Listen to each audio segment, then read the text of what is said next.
Comanchería. Investidura fallida es el término por el cual nos hemos referido desde el inicio a la aventura liderada por Alberto Núñez Feijóo con el aval y responsabilidad directa de Felipe VI, quien le ha permitido al bloque perdedor en las urnas del 23 de julio recuperar cierto aire e iniciativa política durante semanas. Pero la estrategia no ha salido todo lo bien que se esperaba. Y los decepcionados no están solo en Casa Real, sino también en el poder económico y empresarial, como dejó claro el señor Garamendi hace unos días. También en el poder judicial, donde muchos jueces añoran en secreto y no tan en secreto la bandera anticonstitucional, y por supuesto en la derecha mediática española.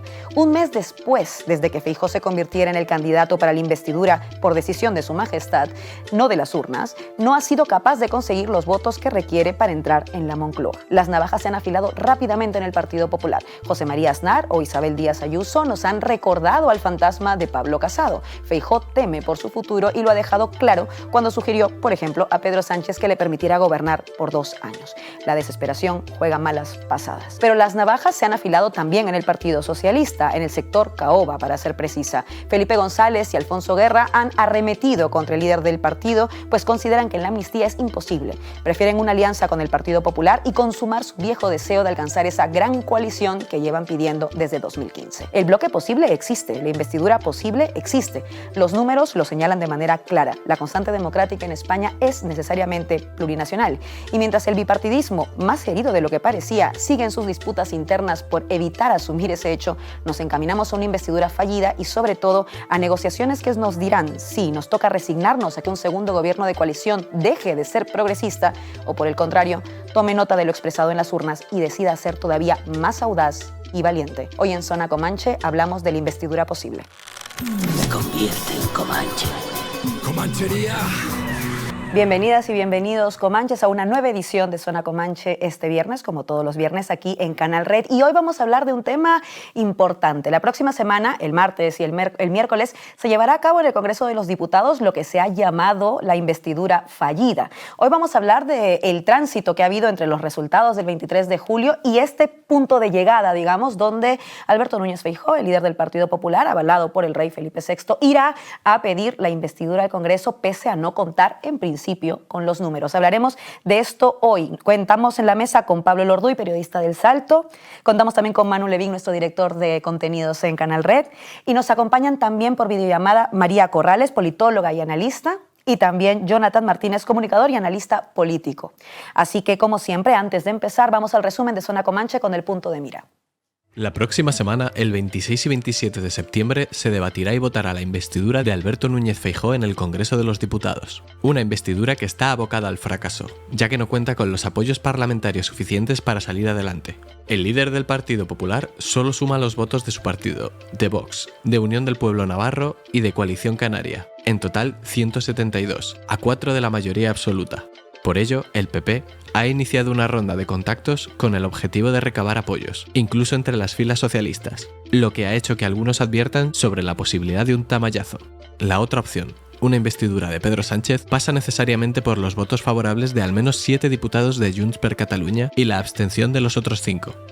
El líder de Junts, Carles Puigdemont, ha anunciado sus demandas para brindar este apoyo, entre las que se encuentra la negociación de una ley de amnistía. Una amnistía a la que ya se han opuesto los sectores de la derecha política, mediática y judicial, argumentando que supondría un cuestionamiento de la autoridad del rey y del sistema constitucional. Hoy, en Zona Comanche, analizamos los posibles escenarios de investidura. Como siempre, empezamos con la regla del primer minuto para responder una pregunta que sé que es difícil responder en un minuto. Pero, ¿qué es lo que vamos a ver este martes y este miércoles en el Congreso de los Diputados, Pablo? Pues la moción de censura de Feijóo a Sánchez, ¿no? Creo que es lo que va a tener lugar. Es un entremés, o en todo caso una fijación de la postura de Feijóo respecto a una hipotética, suponemos que futura, investidura de Pedro Sánchez con la necesidad de esos votos de Junts. Creo que el PP ya ha renunciado a conseguir esos 4 votos, incluso en la lógica del tamallazo, del transfugismo, de cara a esta sesión, pero van a querer llevar a cabo el tamallazo tal y como fue, que es que haya diputados del PSOE que no voten a favor de la investidura de Sánchez. Entonces lo que vamos a ver va a ser esa fijación para una nueva fase, que sería esa investidura de Sánchez. Manu. Bueno, yo creo que si no vemos un tamallazo, que no sería la primera vez, pero no creo que vaya a suceder, porque no es lo mismo la Comunidad de Madrid que el Estado, ¿no? Lo que vamos a ver es pues, el fracaso de una investidura de Feijóo, y vamos a ver que se va a evidenciar que en España, en el Parlamento español ahora mismo, la contradicción principal no es tanto entre la izquierda y la derecha, digamos, sino entre un bloque nacionalista español, uninacional, digamos, y un bloque plurinacional. Porque en España, en el Parlamento, hay una mayoría de derechas, eso no hay que olvidarlo. Si uno suma los escaños que tiene PP y Vox con los que tiene PNV, con los que tiene Junts, hay una mayoría de derechas. ¿Qué pasa? Que esas derechas no pueden pactar entre sí y por eso no pueden gobernar, porque como resultado del proceso se ha roto un entendimiento que siempre se dio entre las diferentes derechas del Estado y eso hace que no puedan gobernar. El PSOE y el bloque progresista, por el contrario, sí pueden pactar, pueden intentar pactar con las derechas catalana y vasca en este caso, y eso es lo que le puede permitir gobernar. 5 segundos, pero creo que se va a equivocar quien desde el bloque progresista entienda esto como una mera coyuntura, de forma oportunista, ¿no? Como una mera ventaja táctica que debe servir para superar una investidura y después ya veremos, porque la plurinacionalidad en España no es una coyuntura. Voy con María Corrales. Sí, bueno, bastante de acuerdo con lo que decía Manu. Para mí, lo que vamos a ver esta semana es la derrota de Feijóo no solo en el Parlamento, sino la derrota de Feijóo en tanto que es su apuesta desde que se presentó a la Secretaría General para reconstruir el Partido Popular de Estado, ¿no? Digamos, ese Partido Popular que entraba dentro de las lógicas del bipartidismo, ese Partido Popular que reconocía, ¿no?, los regionalismos, reconocía las nacionalidades periféricas, reconocía también y se construía también, ¿no?, como partido regionalista en muchos territorios, el ejemplo de Andalucía, el ejemplo de Galicia, el ejemplo de las Illes Baleares en su momento, el ejemplo del País Valencià incluso con el blaverismo, ¿no?, en su momento.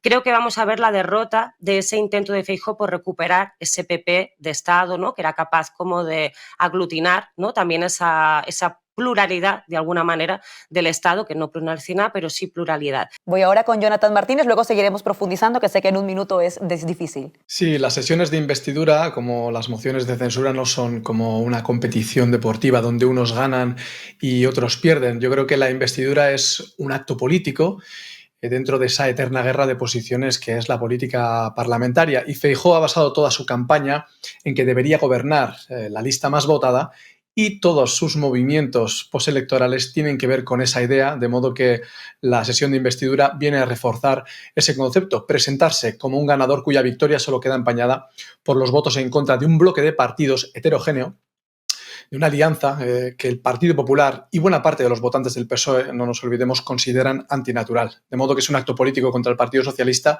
y contra un hipotético gobierno de coalición. Vamos a volver ahora a la mesa a partir de algunas cosas que habéis dicho en clave bipartidista y bibloquista. ¿Por qué? Porque hubo un debate en el momento de la lectura de los resultados del 23J donde se decía que habíamos pasado del bipartidismo al bibloquismo, pero señalando que el bipartidismo de todos modos se había reforzado en la campaña electoral.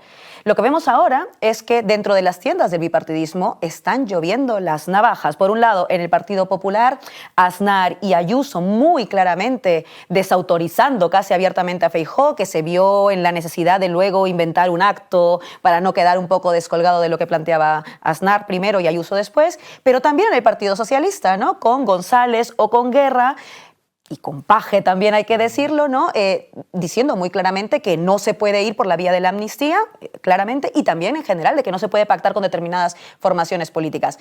Entonces, ¿qué pasa con el bipartidismo? ¿Realmente salió reforzado? ¿Estamos viendo un bipartidismo herido? ¿O estamos cambiando de contradicción, como también planteaba Manu? ¿Cómo lo veis, Pablo? En lo cuantitativo salió reforzado, ¿no?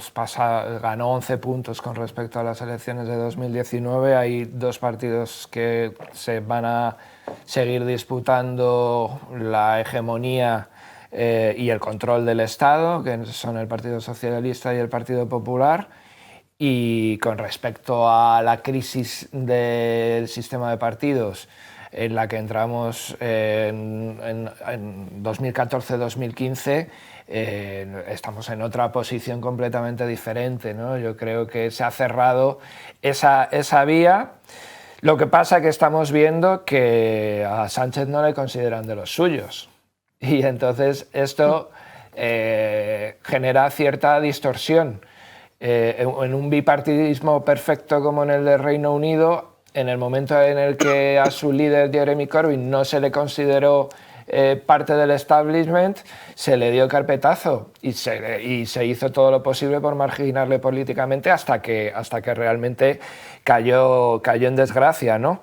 Vamos a ver si con Sánchez llega siempre o se llega a ese límite, porque hay cierto... Yo creo que hay cierta dosis de teatralización, pero luego lees los medios de la derecha y ves que hay un miedo genuino a lo que ellos llaman la destrucción de España, ¿no? Y que ese miedo lo encarna Pedro Sánchez. Vamos a ver si es todo teatro, como pensamos muchos, o si realmente esta gente piensa que estamos en ese punto límite en el que van a llegar referéndums de autodeterminación y va a cambiar la estructura del Estado. Manu. Bueno, lo decía Pablo, el bipartidismo sí ha salido reforzado, al menos aritméticamente, ¿no? O al menos en el Parlamento. Luego en la sociedad a lo mejor esa dinámica no es exactamente así, pero en el Parlamento el PP ha salido reforzado, pues como resultado de haberse comido a Ciudadanos y de un Vox que de alguna manera ya ha cumplido su función en la política española, que era derechizar todo, incluida la propia izquierda, moderar a la propia izquierda. Y por otro lado el PSOE pues también ha salido reforzado, digamos, con un actor a su izquierda que en mi opinión se ha acercado demasiado al PSOE y por lo tanto, bueno, lo que ha hecho es también reforzar al PSOE dentro del propio espacio progresista al haberse alejado un poco de defender una posición más diferente del PSOE, ¿no? A partir de ahí, conectando un poco con lo que decía al principio, creo que lo que se puede evidenciar también con el fracaso de la investidura de la derecha es que al final el proyecto que representa Aznar, que representa Ayuso, que es de alguna manera intentar gobernar España contra Cataluña y contra Euskadi, no es viable, salvo que se haga, digamos, mediante una dictadura, que fue como la última vez como se hizo en este país. Rajoy intentó seguir ese camino y su gobierno acabó cayendo. Es verdad que como resultado de la corrupción, pero también es verdad que con el voto de calidad del PNV, que fue el que al final giró e hizo caer ese gobierno. Yo creo que ahí, fijaos lo que os digo, Feijóo acertaba a la hora de intentar de alguna manera recomponer el entendimiento de la derecha española con la derecha catalana y vasca, ¿no? Intentando negociar con Junts. A Aznar, Ayuso no le están dejando. Creo que su estrategia pasa por considerar que si se comen más a Vox pueden rascar los 4 o 5 escaños que les faltan para superar una investidura, digamos, por cómo es la ley electoral, pero creo que ya se ha demostrado en la historia de este país que esa idea, digamos, de intentar gobernar España sin Cataluña ni Euskadi o contra Cataluña y Euskadi no es viable.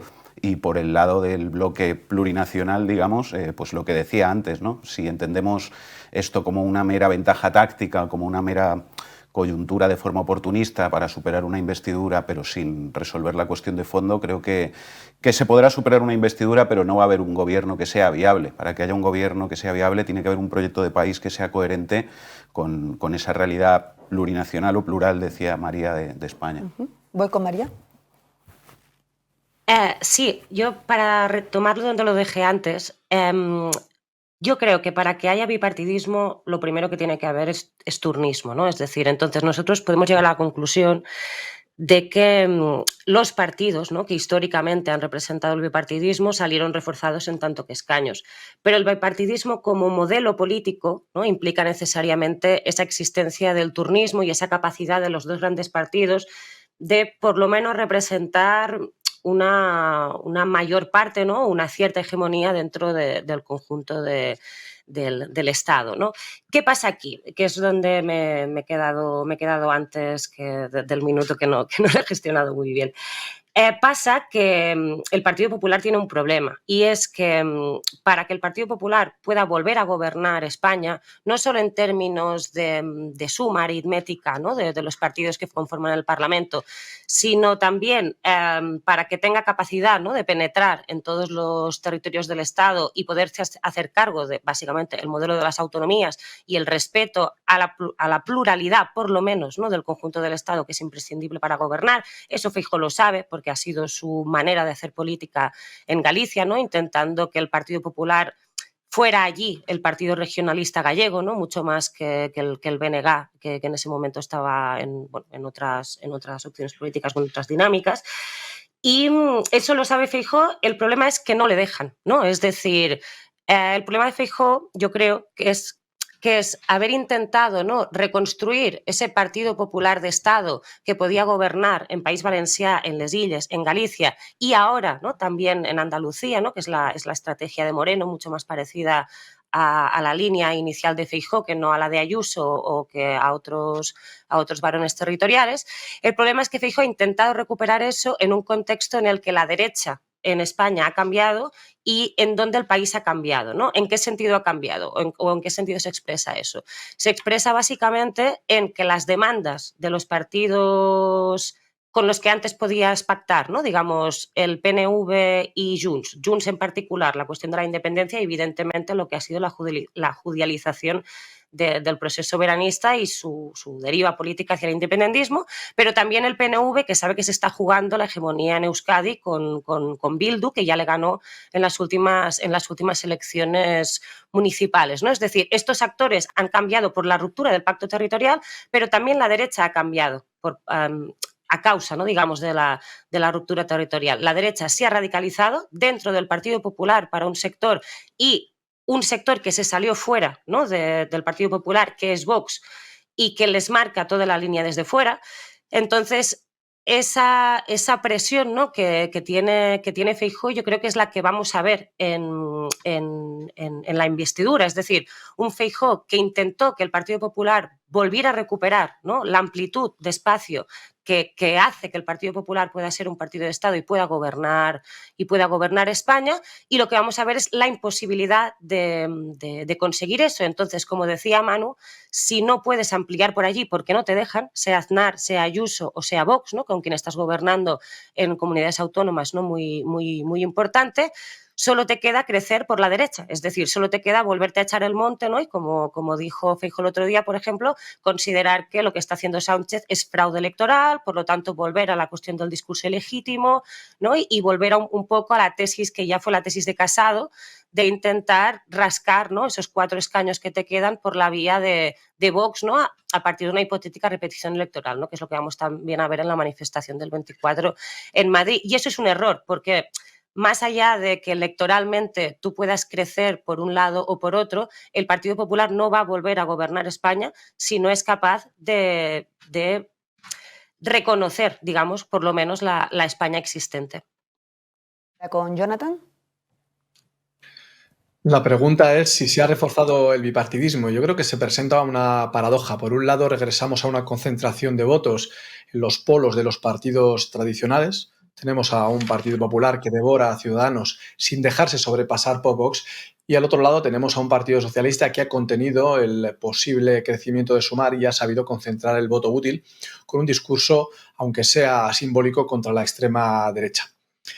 ¿Dónde se encuentra entonces la paradoja? Yo creo que nunca como ahora los partidos políticos que impugnan la Constitución habían tenido tanta capacidad de incidencia en la configuración de mayorías parlamentarias, hasta el punto que de pronto, cuando menos lo pensábamos, resulta que el futuro de la Moncloa se encuentra en un hombre como Carles Puigdemont, que hasta hace pocos días era considerado enemigo público número 1, incluso dentro de las filas del Partido Socialista, y todavía vemos que hay una vieja guardia que lo sigue interpretando de este modo. La realidad es que nada va a volver a ser lo mismo desde la crisis de régimen de principios de siglo, desde el 15M, desde la vía catalana, desde el fin de ETA, desde la crisis de la monarquía o la crisis de partidos de 2011, 2012. Creo que todo se ha roto y los que intenten interpretar la política con las claves de tiempos que ya no existen van a fracasar. Y es normal que aquí haya surgido esa vieja guardia, esos viejos nombres de la madriguera previa a la crisis del régimen, que crece tanto en las filas del Partido Popular como el Partido Socialista, pero que está apoyado en bloque por la élite empresarial y por la élite mediática, y que trata de capitalizar el proyecto político de la Constitución española del 78 en clave de nacionalismo español y en clave de confrontación contra los sectores más a la izquierda y contra eso que se ha llamado periferias nacionales, donde la monarquía carece del apoyo social que tiene, por ejemplo, en Madrid, y donde el bipartidismo español no opera como tal.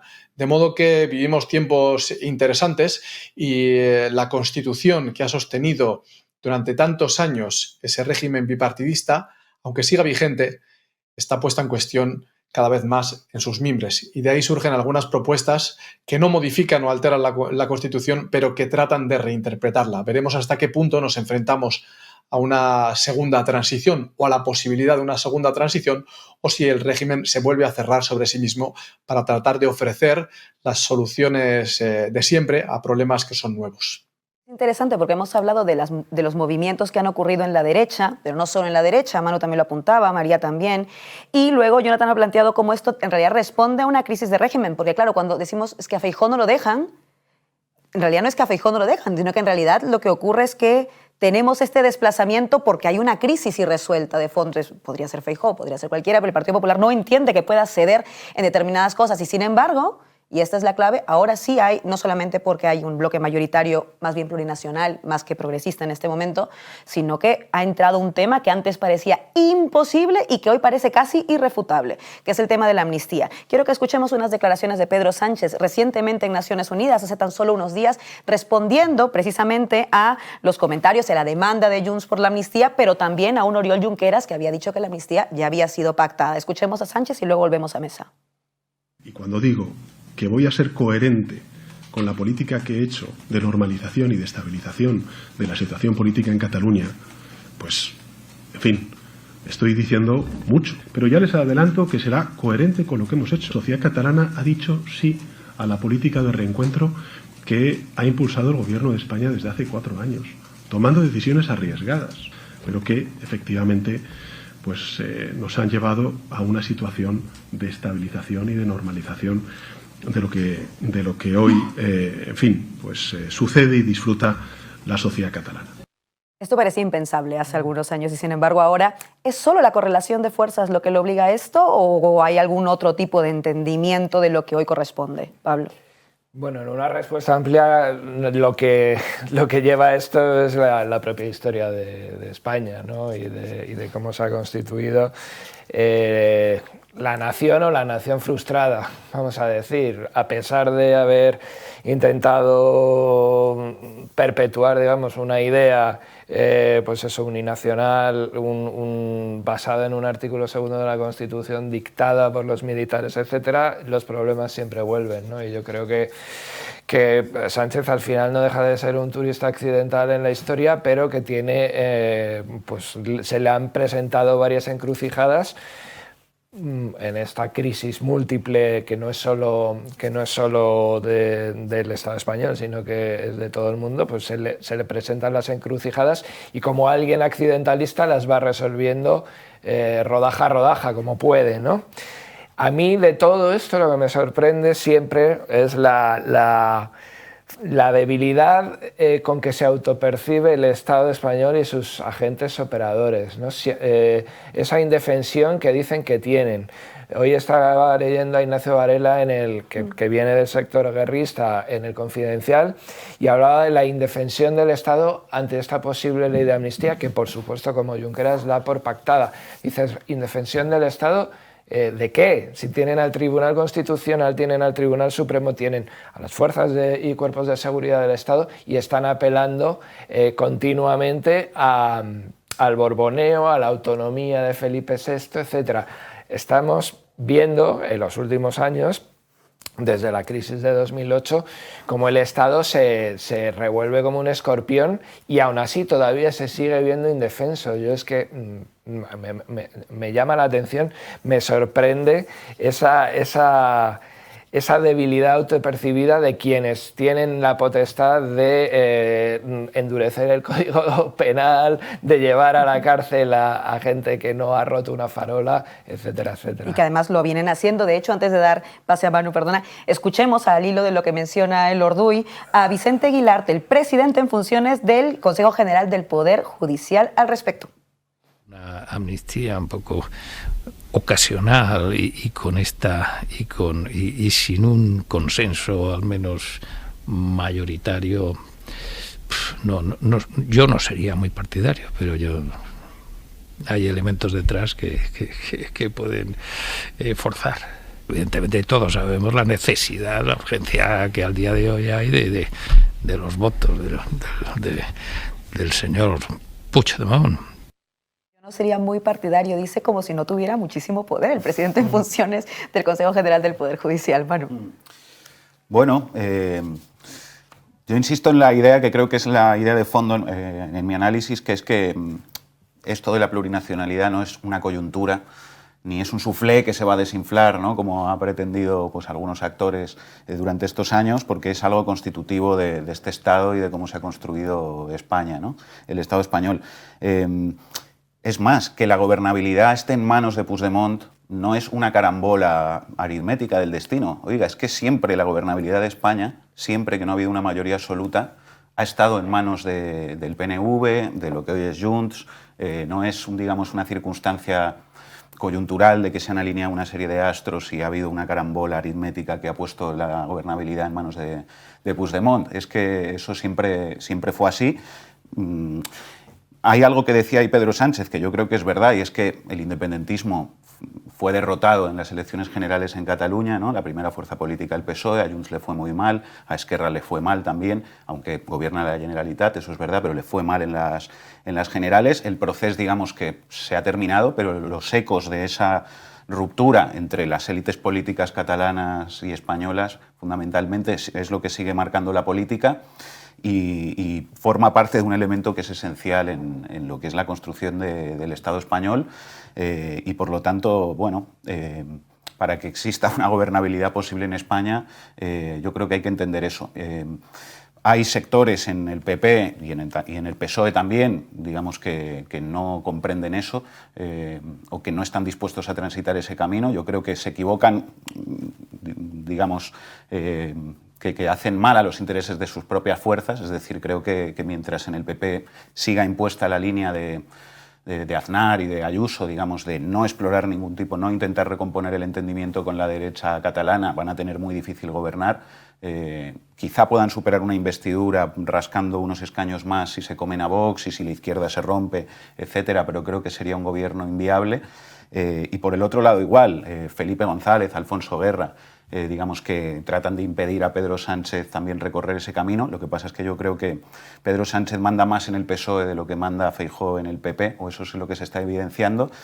Creo que la prolongación de los tiempos de la investidura, el hecho de que tarde tanto, pues hace aflorar contradicciones en todos los actores, ¿no?, en el PP, en el PSOE, en el propio independentismo, también dentro de Sumar, pero que, bueno, que ese elemento esencial es lo que es ineludible y es lo que va a seguir marcando la política, y quien lo entienda podrá gobernar y quien no lo entienda no podrá gobernar. Vamos a ver ahora también unas declaraciones, antes de darle paso a María, de Alfonso Guerra, que precisamente lo estabas mencionando, para ver todas estas reacciones que han habido frente a, en realidad, el mandato de las urnas. Vamos con Guerra. Yo no he sido desleal, yo no he sido disidente, más bien ha sido disidente el otro.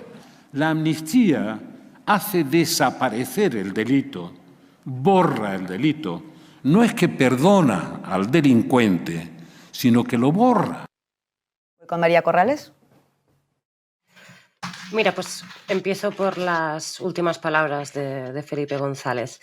Hay un artículo de Gerardo Pisarello en El Diario, creo que de hace ya unos días, que sitúa muy bien cómo la amnistía no es nunca un olvido político, sino que es un olvido judicial, ¿no? Es decir, la amnistía es el punto de partida a partir del cual, sobre todo en relación al conflicto catalán, podemos sacar finalmente, ¿no? Digamos, hubo un primer proceso con los indultos, hubo un primer proceso, ¿no?, con la reforma del delito de sedición, que al final fueron reformas ad hoc, ¿no?, o individualizadas, que empezaban a reconocer la existencia de un conflicto político, pero que en su herramienta política y legal se hacían, ¿no?, de forma particular.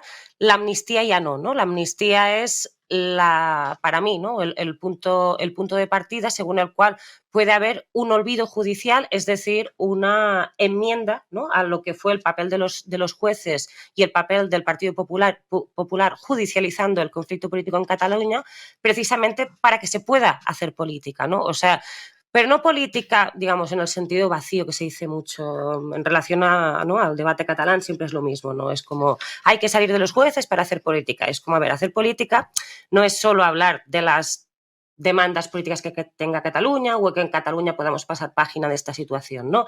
Hablar de política es también hablar de lo que pasó en 2017. Es decir, en ninguno de los actores protagonistas de lo que pasó en 2017, ¿no?, de todo lo que fue el proceso, digo 2017 porque fue el momento de culminación, ¿no?, del 1 de octubre y de la DUI y todo lo que pasó a posteriori, ha habido un balance honesto y político de lo que sucedió durante los años del proceso. No lo ha habido por parte del Gobierno del Estado ni por parte del Estado, y no lo ha habido tampoco por los partidos independentistas. Yo creo que el que más se ha acercado a hacer un balance con cierta autocrítica, o por lo menos autocrítica en términos de utilidad política, ha sido Esquerra Republicana, ¿no?, en el momento en el que decide cambiar, ¿no?, la estrategia de la unilateralidad por la estrategia de, digamos, del diálogo y de lo de ampliar la base, ¿no?, que le llamaban ellos, de que la independencia no se podrá hacer si no somos más, ¿no?, que es el relato que hacían ellos. Entonces, a mí me da mucha pena, y yo lo digo honestamente, que la amnistía se esté debatiendo en tanto en cuanto moneda de cambio en una investidura. O sea, yo creo que sería interesante, ¿no?, aprovechar la correlación de fuerzas para situar un acuerdo sobre la amnistía, que realmente abra un debate sobre cuál es el acuerdo político que tiene que haber en esa amnistía, ¿no? Porque hay una parte de la amnistía que evidentemente es el olvido judicial, que es el punto de partida para poder hablar de política y para hacer un balance de todo lo que sucedió, y está toda la parte de los represaliados, que son centenares y centenares de represaliados en Cataluña vinculados al proceso, y evidentemente los líderes que faltaban, ¿no?, que esto sobre todo la parte de Junts y Puigdemont. Pero está también la parte política, es decir, tú no puedes hacer una amnistía sin que haya por lo menos un preámbulo, sin que haya un acuerdo político o un punto de encuentro entre los diferentes actores que forman parte de ese balance político, de ese análisis político. Y a mí me gustaría, porque si no, va a ser una cuestión que no va a quedar bien resuelta ni en Cataluña ni en relación al Estado, que eso abriera un debate honesto y que los responsables políticos abrieran un debate honesto y valiente sobre lo que ha supuesto la crisis territorial, lo que supuso el proceso en Cataluña, porque hay una parte que tiene que ver con la relación entre los líderes del proceso y el Estado, pero también hay una parte de que en Cataluña debe haber un debate sobre lo que sucedió en 2017. Y para que se dé ese debate tiene que apartarse la judicialización y tiene que haber una amnistía. Pero ese debate en Cataluña también se tiene que dar, porque si no, mucha gente también de izquierdas en Cataluña que considera, ¿no?, que la fórmula en la que los líderes independentistas pensaron el proceso en Cataluña excluía a una parte de la nación, no van a quedar tampoco contentos con esto, ¿no? Y eso es un riesgo para mí en términos de construcción nacional en Cataluña, que es súper importante, pero también es un riesgo, y aquí ya voy a la parte más táctica y partidista, para el PSC. O sea, es decir, no va a ser tan fácil que el PSC acepte los indultos, acepte la amnistía como aceptó los indultos. O sea, es decir, la amnistía para el PSC es una cosa muy problemática a nivel de cómo ha construido su mayoría política, no solo en las generales, sino también en las elecciones autonómicas, que también las ganó el Partido Socialista, porque el hito a partir del cual el PSC empezó o marcó, ¿no?, su nuevo papel en Cataluña, ¿no?, absorbiendo el voto de Ciudadanos y luego yendo hacia una hegemonía más relacionada con el catalanismo conservador, fue a partir del hito de la manifestación del 8 de octubre, con las banderas españolas, cuando se hizo esa manifestación en Cataluña contra el 1 de octubre, en la que el PSC participaba. Y, por ejemplo, a esta ya no van a poder ir. Y yo creo que eso en el PSC genera un debate muy fuerte, porque precisamente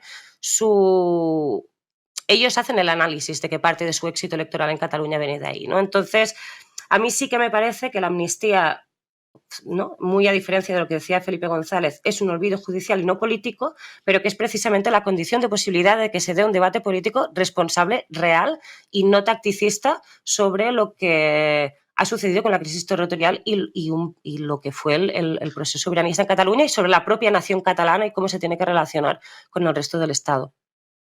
Jonathan Martínez, pero antes al hilo un poco cogiendo cosas que vais diciendo, es verdad que la amnistía está en el centro y se ha vuelto como el gran tema y un poco lo planteaba María como esta suerte de moneda de cambio que tampoco es la idea de llegar a un acuerdo que debería ser político, pero también es verdad que parece que nos obviáramos por tener el foco en la amnistía cuestiones tan fundamentales como que el bloque que hay ahora mayoritario es un bloque plurinacional de alguna manera, no necesariamente progresista, y entonces hablar de esa plurinacionalidad no en términos tácticos es también fundamental de cara a cualquier legislatura posible, al tipo de agenda legislativa incluso que vas a poder sacar adelante, y entonces también ahí tenemos unas manos un poco atadas cuando esa mayoría ya no es progresista, hasta qué punto nos resignamos a que el gobierno tampoco lo sea, etcétera, etcétera, ¿no? Entonces, por poner la plurinacionalidad como mayoría, digamos, o como constante democrática en España, si queremos, en el centro, le doy ahora turno de palabra a Jonathan Martínez. La realidad es que si hablamos de amnistía tenemos que hablar de autodeterminación porque son dos ideas o dos demandas paralelas. Y en el proceso catalán hay al menos dos fases. Primero hay un pulso en clave nacional que desemboca en el referéndum del 1 de octubre y después comienza una reivindicación mayoritaria por los derechos civiles. Hay gente que llegó a creer que bastaba una declaración parlamentaria para declarar la independencia y crear un nuevo Estado en Europa, como reclamaba esa manifestación masiva de la Diada de 2012. Y vamos a acudir a los clásicos. Max Weber te explica que un Estado es esa entidad que ostenta el monopolio de la violencia. Pues bien, el Estado español hizo uso de la coerción y lo hizo no solamente mediante las cargas del 1 de octubre, sino sobre todo mediante el encarcelamiento y procesamiento de líderes políticos y sociales, pero también de decenas de manifestantes anónimos que se habían expresado en las calles a favor de los derechos civiles y a favor de la independencia en su caso. Creo que hasta el referéndum del 1 de octubre las calles de Cataluña estaban llenas de demandas de independencia y desde el encarcelamiento de los líderes del proceso, las calles se llenaron de lazos amarillos. Y en ese pequeño clic mental, creo que el Estado ganó la partida con el uso de la fuerza. Fue un paso decisivo porque cambió el tablero de juego, hizo que el debate pasara de un debate sobre la cuestión nacional a un debate sobre los derechos civiles y democráticos.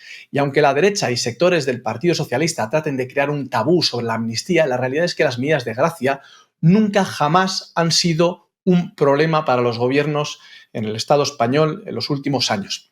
En 1981, el gobierno de Adolfo Suárez negoció una amnistía encubierta, y ahí están las hemerotecas, ahí están los datos, en sus negociaciones con ETA político-militar.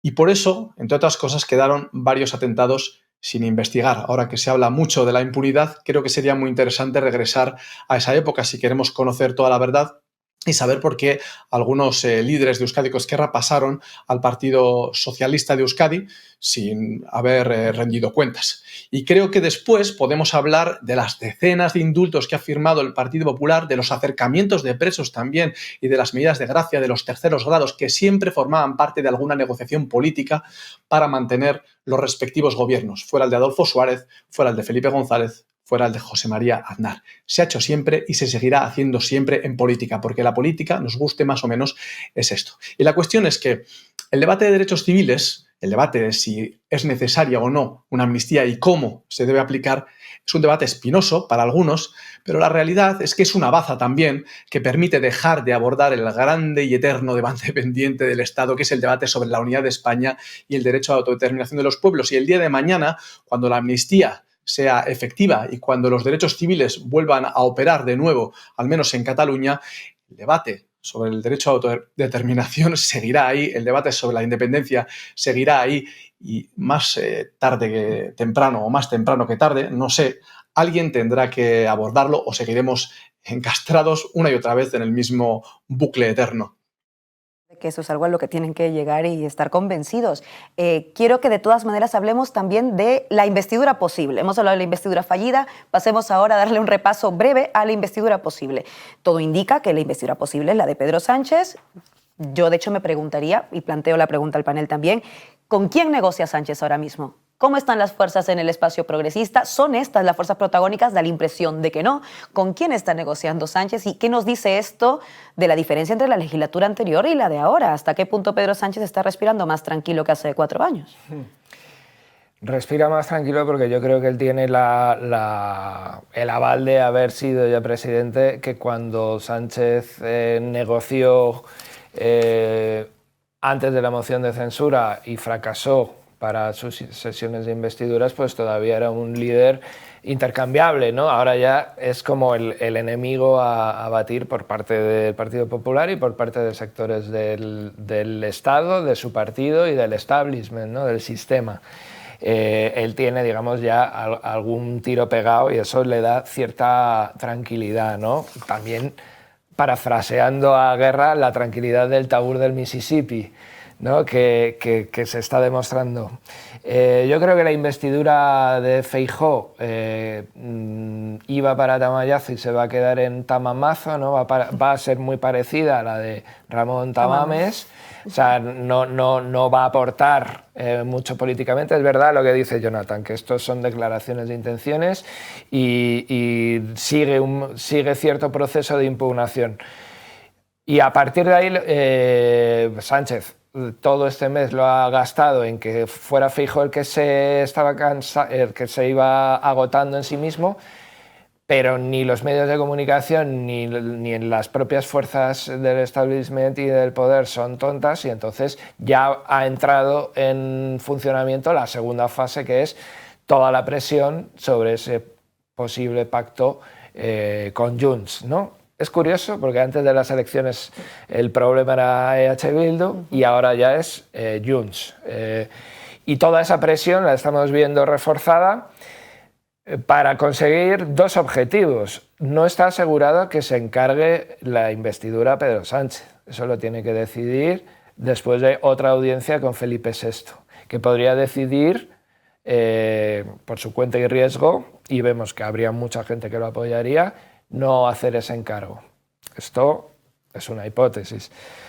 La segunda, que se produzca el tamallazo, ¿no? Como decíamos antes, en la investidura de Sánchez. Tendría un efecto devastador para el PSOE en unas siguientes elecciones, si hay repetición electoral.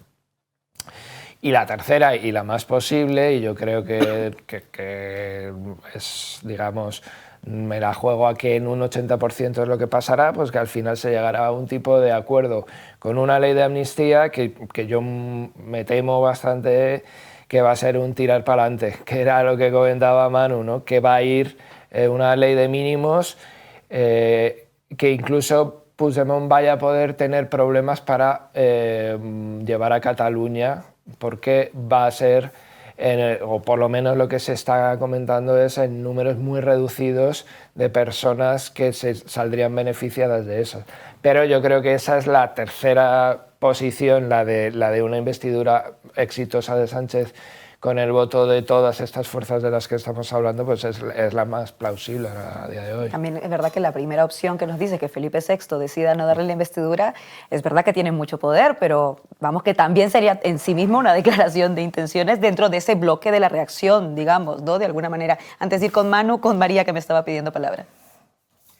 Sí, yo, sobre todo para responder a la pregunta que planteabas tú, Laura, en el sentido de qué diferencias puede haber entre esta investidura de Sánchez y la anterior, porque para mí sí es sustancialmente cualitativo, ¿no? Diferente, que Junts sea el actor fundamental a la hora de definir la investidura y, por lo tanto, la legislatura, con que no lo sea, como era antes. Es decir, en la última legislatura, sobre todo a voluntad de la izquierda abertzale y de EH Bildu, hubo una hipótesis política a la que después se suma Esquerra y que también participó muy activamente Pablo Iglesias y Podemos, sobre la posibilidad de construir un bloque plurinacional que llegara a ciertos acuerdos, ¿no? o a una agenda propia en torno a reformas estructurales, ¿no? Reformas democráticas estructurales del Estado, ¿no? Pienso en la justicia,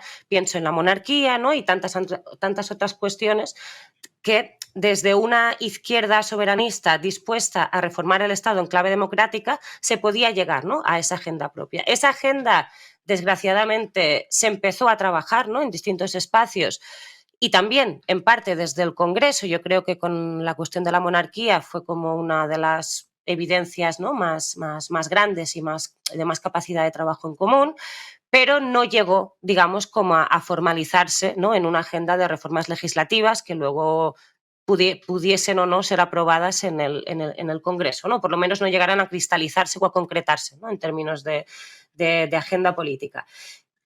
Esa posibilidad de construir eso, yo creo que es una posibilidad que está muy vinculada a la posibilidad de construir un bloque en el que esté Esquerra, esté Bildu y algunos otros actores. Pero es muy difícil que ese bloque, con voluntad de democratización del Estado, es decir, no con voluntad de conseguir más reconocimiento para Cataluña o para el catalán, sino con voluntad de avanzar hacia una agenda de democratización del Estado, Junts entre allí. No veo a Junts para nada entrando allí. Esa no es su agenda política, esa no es su apuesta política. Su apuesta política para conseguir mayores cuotas de soberanía o la independencia, que es su discurso público, pero vamos a decir, ¿no?, lo que todo el mundo sabe, que ahora digamos que la apuesta de Junts no es una independencia a corto plazo, evidentemente, sino que ¿no?, se trata de conseguir más cuotas de autogobierno o se trata de tensionar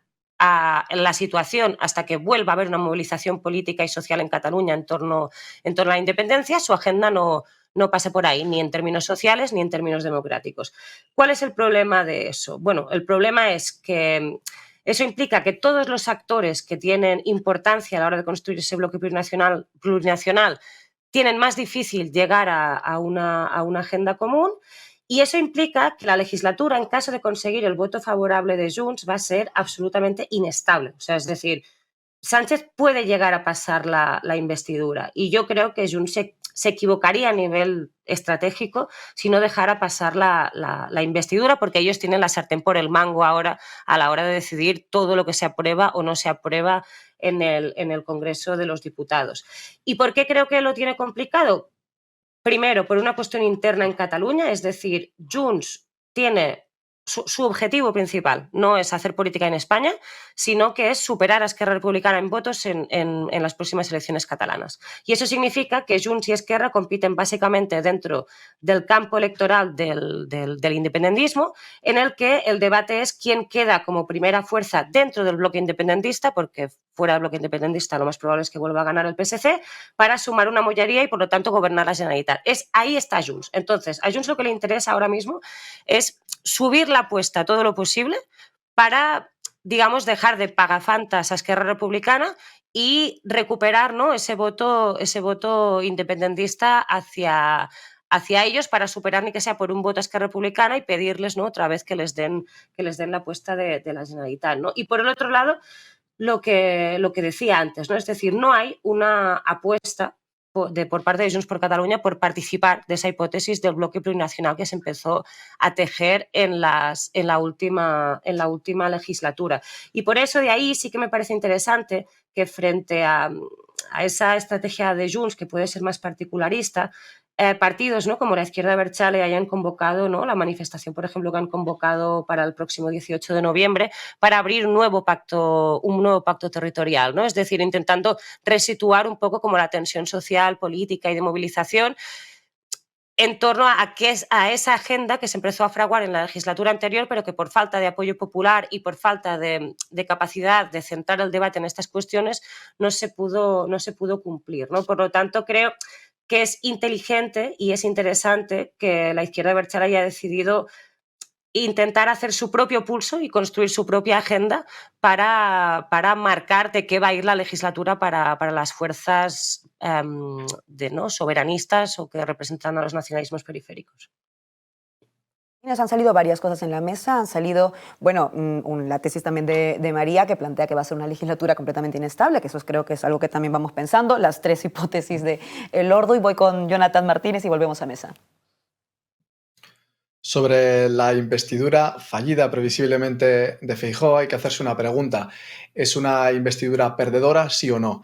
Y ya hemos dicho antes que las investiduras no son competiciones deportivas, que tienen algo de acto político y que el Partido Popular se presenta para demostrar que ha sido la lista más votada en las elecciones generales y para dar la batalla ideológica frente al Partido Socialista.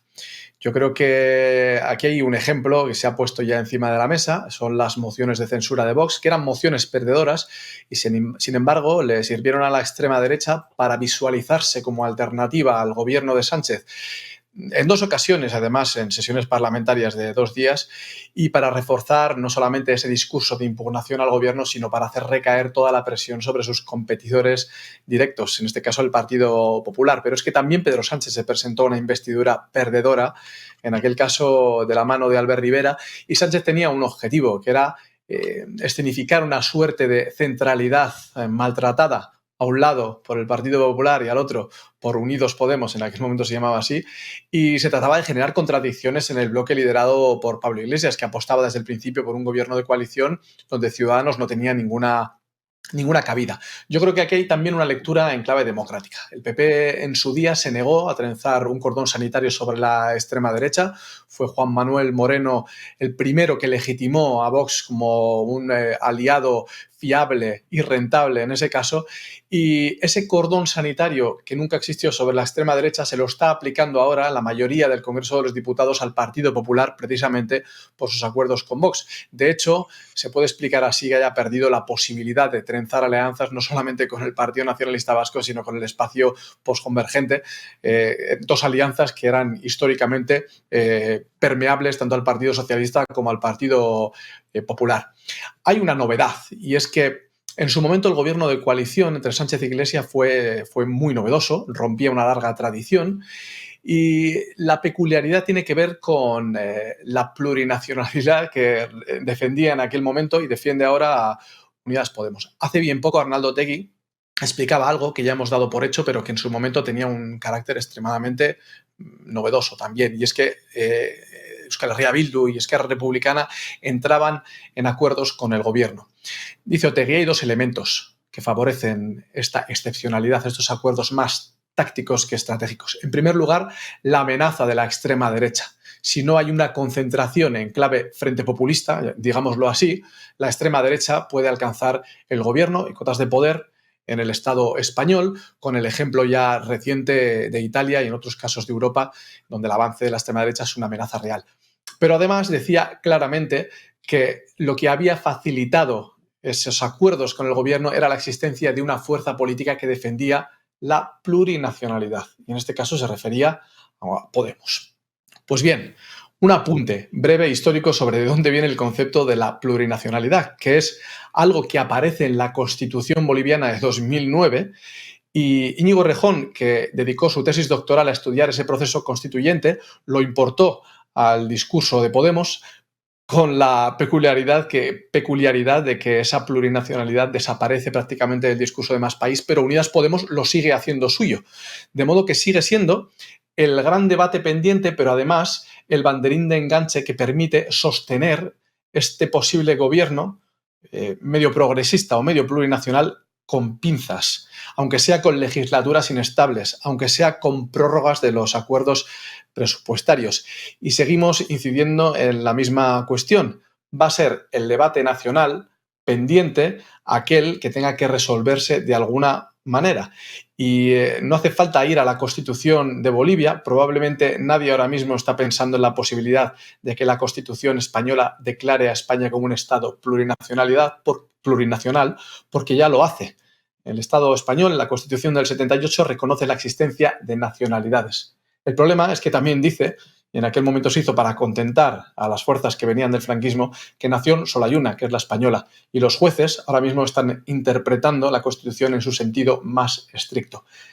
Si no cambia eso, seguimos teniendo un problema de inestabilidad no solamente del gobierno, sino del propio Estado. Voy contigo, Manu. Bueno, volviendo un poco al planteamiento inicial y recogiendo algo que decía Jonathan también al principio, yo creo que bueno, Feijóo y el PP van a la investidura porque ellos consideran que es una estrategia ganadora, porque ellos consideran que presentarse a esa investidura, aunque la vayan a perder, les sirve para desgastar al PSOE, ¿no? Y para, digamos, comunicar al país que Pedro Sánchez, si gana la investidura, va a ser un presidente rehén de los enemigos de España y va a tener un gobierno débil que va a depender de Puigdemont y que va a caer pues, en el mismo momento en el que Puigdemont quisiera, ¿no? O que no va a poder sacar unos presupuestos o que no va a poder legislar. Yo tengo dudas de que eso sea ganador porque creo que también hace aflorar las propias contradicciones que hay dentro del PP, que es lo que estamos viendo también en estas semanas, pero ellos desde luego creen que sí lo es, que les viene bien y por eso van y por eso el rey también le encarga a Feijóo que se presente a la investidura, porque el PP, bueno, porque es la estrategia del PP, considera que es positivo. Y con respecto a Pedro Sánchez, no sé si decías antes como duerme más tranquilo. Evidentemente sí, lo cual es paradójico porque no tiene una mayoría progresista como sí tenía en la legislatura anterior, pero duerme más tranquilo pues porque sabe que al fin y al cabo solo tiene que negociar con Junts, básicamente, porque el resto de actores tienen una posición negociadora débil por diferentes razones. Bildu, bueno, pues porque está en una estrategia de largo plazo desde hace años, ¿no? Y de hecho ya ha anunciado su voto afirmativo a la investidura, si no me equivoco. Fueron los primeros, de hecho. Fueron los primeros. Esquerra, bueno, aunque haga, digamos, sus amagos, creo que está en la misma lógica. Y Sumar, digamos, que ha debilitado mucho su propia posición negociadora, pues porque si tú ya, digamos, has dicho que vas a pagar 10.000 por el coche que te vas a comprar, pues ya no puedes regatear más. Ya está, ya has dicho que lo vas a comprar a ese precio, ¿no? Entonces, y bueno, se está planteando incluso que los hipotéticos ministros o ministras de Sumar en el gobierno de Sánchez los elija Sánchez, pues es evidente que se está debilitando la propia posición negociadora de uno mismo, ¿no? Yo creo que, y además creo que la estrategia con respecto a Puigdemont ha sido un poco errática y un poco contradictoria, ¿no? Porque por un lado, digamos que uno va a Bélgica a poner a Puigdemont en el centro de la foto, pero luego por otro lado sale con una comunicación hostil hacia Esquerra, bueno, similar a la que se desplegó cuando lo de la reforma laboral, ¿no? De decir, o con la ley Mordaza, de decir Esquerra ha tumbado una mejora de la ley Mordaza, Bildu ha tumbado la mejora de la ley Mordaza. Yo creo que ese discurso, digamos, es contradictorio con lo que parecía una apuesta por coger el toro por los cuernos con la cuestión plurinacional y con la cuestión de Puigdemont y de la amnistía en este caso, y dar una de cal y una de arena que comunicativamente no suele ser muy eficiente. Y yo creo que frente a esa estrategia, que a mi juicio es equivocada y es errática, porque es muy subalterna al PSOE en la cuestión de la negociación del gobierno y porque es, insisto, contradictoria, yo creo que el camino para que la legislatura pueda ser también progresista y no solo plurinacional, digamos, es bueno, poner sobre la mesa un camino progresista para la legislatura y una serie de propuestas en esa clave. Yo creo que ahí lo que hizo Podemos la semana pasada, en mi opinión, estuvo bien, fue un acierto desde su punto de vista porque situó, digamos, esa agenda y sobre todo porque dijo de alguna manera que se quiere comprometer con ese gobierno, ¿no? Dijo, nosotros nos queremos comprometer con este gobierno, queremos estar dentro, queremos que alguien que represente a este espacio sea una figura visible dentro de ese gobierno.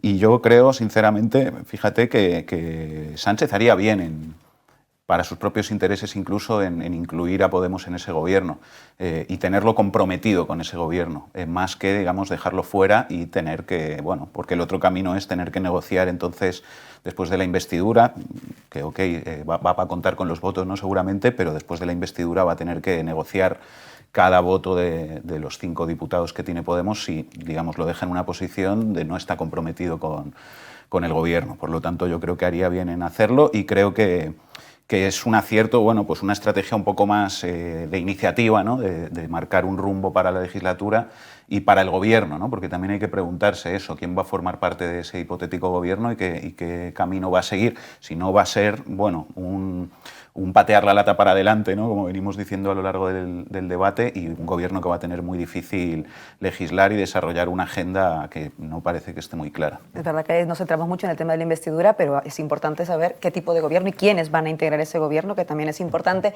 Hemos llegado al final del programa, ha pasado una hora rapidísimo. Gracias por haber participado. Vamos a las conclusiones, volvemos a la regla del minuto. Conclusiones finales. Empiezo por el Lord Uy. Pues al principio de la transición el Time calificó a Felipe González y Alfonso Guerra como jóvenes nacionalistas españoles, ¿no? Y yo creo que ellos se han constituido como el régimen del 78 en estas últimas semanas, más incluso que Aznar. Y lo que yo me pregunto es si ese miedo genuino que está mostrando el régimen del 78 es un miedo también del sistema. A las empresas las hemos oído menos que en otras ocasiones, por lo menos. Bueno, eso lo dejo ahí porque creo que es una de las cuestiones fundamentales, porque el Estado puede, o el régimen del 78 puede hacer aspavientos y, sin embargo, podemos llegar a una estación en la que haya poca discusión a una investidura de Sánchez. Bueno, la propuesta de transformación es importante y ahí quedaría ya casi como en la peli de Johnny Guitar, ¿no? Esto de miénteme, dime que España se puede reformar. Esa sería la gran pregunta, miénteme, di que esto puede cambiar y que podemos ir a un proyecto plurinacional o como lo queramos llamar, pero desde luego no exclusivista. Manu. Vale, bueno, hoy la plurinacionalidad es el marco que está en el centro de la política y que hace unos años parecía una locura, sobre todo porque hubo una fuerza que en este caso fue Unidas Podemos, que quemó muchas naves para construir ese marco que hoy todo el mundo entiende que es el único marco de gobernabilidad posible. Y yo creo que ahora quizá la siguiente pantalla, ¿no? El siguiente marco que va a haber que empujar y que puede que hoy suene a una locura, pero que creo que es, digamos, el único proyecto de país realmente coherente con la idea de que la plurinacionalidad no es coyuntural, ¿no? Como vengo diciendo desde el principio, que es la República plurinacional. Pienso que es el marco que le toca a una izquierda que tenga un proyecto de país y una valentía empujar. Insisto, esto hoy puede sonar, digamos, como alguna excentricidad, ¿no? O como una cosa que está lejos, pero creo que es el único marco que es la culminación realmente de la idea de España y de un proyecto de país progresista y plurinacional para España. María. Dos ideas. Esta semana lo que vamos a ver es a Feijóo perdiendo en el Parlamento, pero también viendo derrotada su estrategia inicial por la cual entró a la Secretaría General, que era reconstruir ese PP de Estado, ¿no? que incorporaba las regiones, incorporaba las nacionalidades y se incorporaba dentro de la dinámica del bipartidismo. No le deja su interna dentro del Partido Popular y no le va a dejar Vox, y hasta que Vox no desaparezca o esa interna desaparezca, el Partido Popular no va a volver a gobernar España, por lo menos de una manera estable y mayoritaria. Y por lo que tiene que ver, ¿no? en relación a la investidura de Pedro Sánchez o la futura segunda investidura, Sánchez tiene que transitar un camino muy difícil para conseguir la amnistía. En términos de opinión pública en el